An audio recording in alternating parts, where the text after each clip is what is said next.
संभल में हिंदुओं की आबादी के घटने के बाद अब नेपाल की सीमा से लगे बलरामपुर, श्रावस्ती, बहराइच को लेकर भी बड़ा खुलासा हुआ है।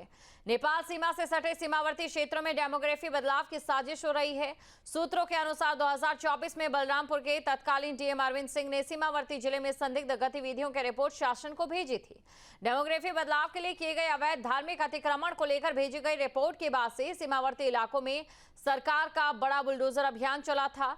सबसे बड़ा अभियान श्रावस्ती में चलाया गया, जो अभी भी जारी है। और सूत्रों के अनुसार श्रावस्ती और बहराइच के कुछ क्षेत्रों में बीते 10 साल में एक समुदाय की आबादी 20 से 30% तक बढ़ गई है। एक बड़ी चिंता की ये बात है, डेमोग्राफी जो बदलाव हो रहा है। बड़ी खबर आपको बता रहे हैं और साथ ही आपको ये भी जानकारी दे दें कि सीमावर्ती क्षेत्रों में तेजी से ये बदलती डेमोग्राफी इस समय चिंता का विषय बनी हुई है। तो ये बड़ी खबर आपको बता रहे हैं, सीमावर्ती क्षेत्रों में यहां पर तेजी से डेमोग्राफी बदल रही है।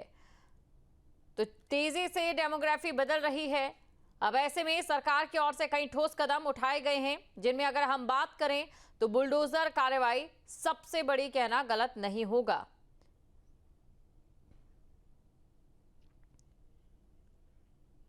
खबर पर अधिक जानकारी के साथ संवाददाता सीपी मिश्रा हमारे साथ जुड़ चुके हैं।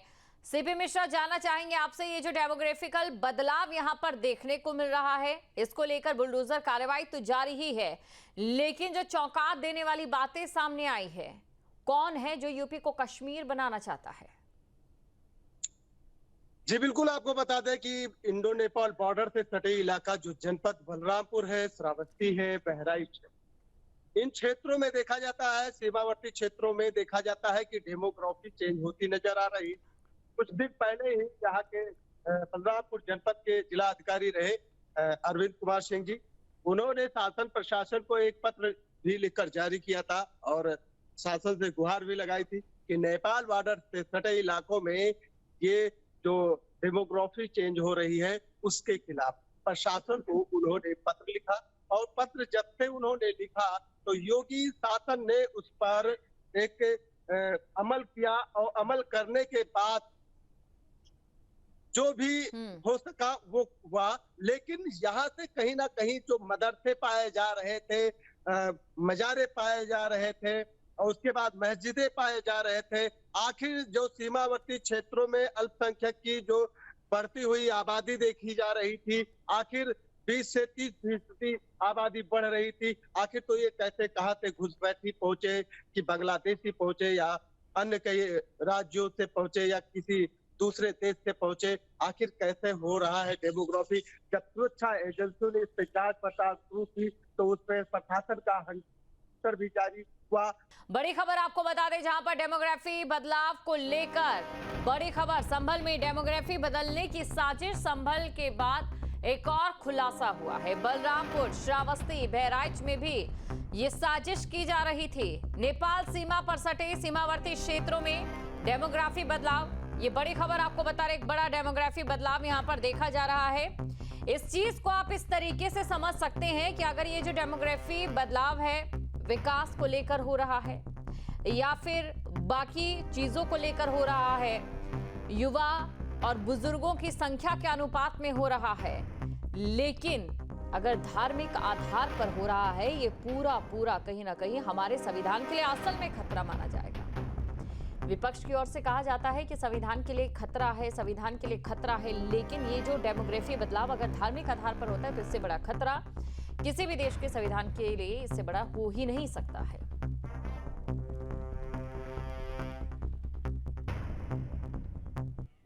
खबर है अमरोहा से, जहां पर एटीएम फ्रॉड गिरोह का भंडाफोड़ हुआ है। फेविक्विक फर्जी हेल्पलाइन से एटीएम कार्ड की ठगी की गई। 2 शातिर गिरफ्तार, तीसरे की तलाश में जुटी है पुलिस। नोएडा के रहने वाले फैजान राहुल गिरफ्तार। फैजान पर पहले से दर्ज है 9 मामले। बड़ी खबर आपको बता रहे हैं अमरोहा से, फेविक्विक फर्जी हेल्पलाइन से एटीएम कार्ड की ठगी यहां पर की गई है। 2 शातिरों को गिरफ्तार कर लिया गया और तीसरे की तलाश में पुलिस जुटी है। नोएडा के रहने वाले फैजान और राहुल गिरफ्तार हुए हैं। फैजान पर पहले से 9 मामले दर्ज है। तो अमरोहा से खबर, जहां पर एटीएम फ्रॉड गिरोह का भंडाफोड़ हुआ है। फेविक्विक फर्जी हेल्पलाइन से एटीएम कार्ड की ठगी की गई। 2 शातिर गिरफ्तार और तीसरे की तलाश में जुटी है पुलिस। नोएडा के रहने वाले फैजान राहुल गिरफ्तार हुए हैं। फैजान पर पहले से ही 9 मामले दर्ज हैं। तो अमरोहा से खबर आपको बता रहे हैं, जहां पर एटीएम फ्रॉड गिरोह का भंडाफोड़ हुआ है। फेविक्विक फर्जी हेल्पलाइन से एटीएम कार्ड की ठगी हुई है। तो शातिर गिरफ्तार और तीसरे की तलाश में पुलिस जुटी है। नोएडा के रहने वाले फैजान और राहुल गिरफ्तार। तो अलग अलग तरकीबें अपनाई जाती हैं यहां पर ठगी के तरीकों को अंजाम देने के लिए। खबर पर अधिक जानकारी के साथ संवाददाता अफसर अली हमारे साथ जुड़ चुके हैं। अफसर अली, जानना चाहेंगे आपसे, अभी तक कितनी ठगी ये कर चुके हैं और इनका जो हिस्ट्री है, इनकी जो हिस्ट्री है वो क्या कहती है?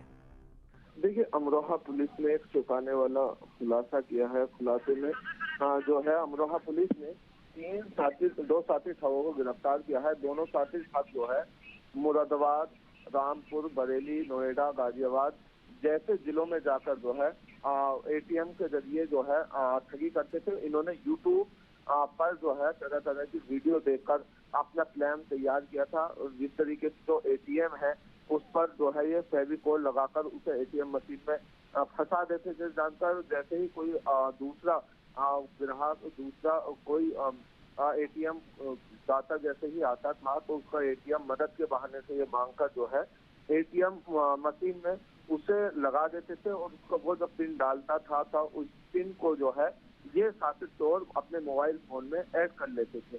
तो अमरोहा पुलिस अधीक्षक अमित कुमार आनंद के निर्देश पर जो है ये 3 टीमें गठित की गई थी, जिन्होंने फैजान जो कि मुख्य आरोपी है, इसमें नोएडा का रहने वाला है, इस पर 9 मुकदमे ठगी के ही दर्ज हैं और ये जगह जगह जाकर कार्ड से जो है ठगी करते थे। फिलहाल पुलिस ने दोनों को गिरफ्तार कर लिया है। दोनों के कब्जे से 50,000 रुपए और कई एटीएम कार्ड, लोन कार्ड और फेविकोल की ट्यूबें बरामद की हैं।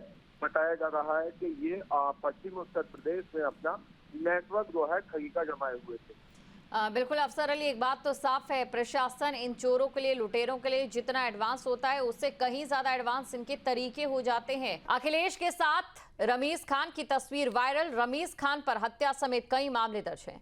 माफिया रिजवान जहीर का दामाद है रमीज। एसपी अध्यक्ष अखिलेश यादव ने शेयर की तस्वीर। माफिया दामाद संग देखे अखिलेश यादव फोटो वायरल होते ही सियासी घमासान मच चुका है। तो ये बड़ी खबर आपको बता रहे हैं, तस्वीर आप देख सकते हैं। रमीज खान पर हत्या समेत कई मामले दर्ज हैं और बीजेपी की ओर से जो आरोप लगाए जाते हैं, कहीं ना कहीं बीजेपी के लिए तस्वीर पूरी तरह से यहाँ पर फिट बैठती दिखाई दे रही है। ये बड़ी खबर आपको बता रहे हैं क्योंकि बीजेपी अक्सर ऐसे मामलों को लेकर सपा अध्यक्ष को घेरती रहती है। और यहाँ पर ये तस्वीर आप देख सकते हैं जहां पर अखिलेश के साथ रमीज खान की जो तस्वीर है वो वायरल हो रही है।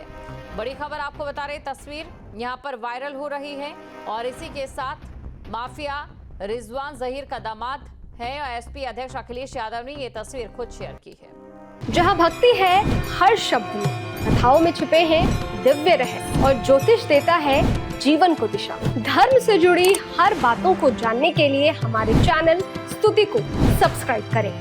चैनल पर जाने के लिए इस लिंक पर क्लिक करें।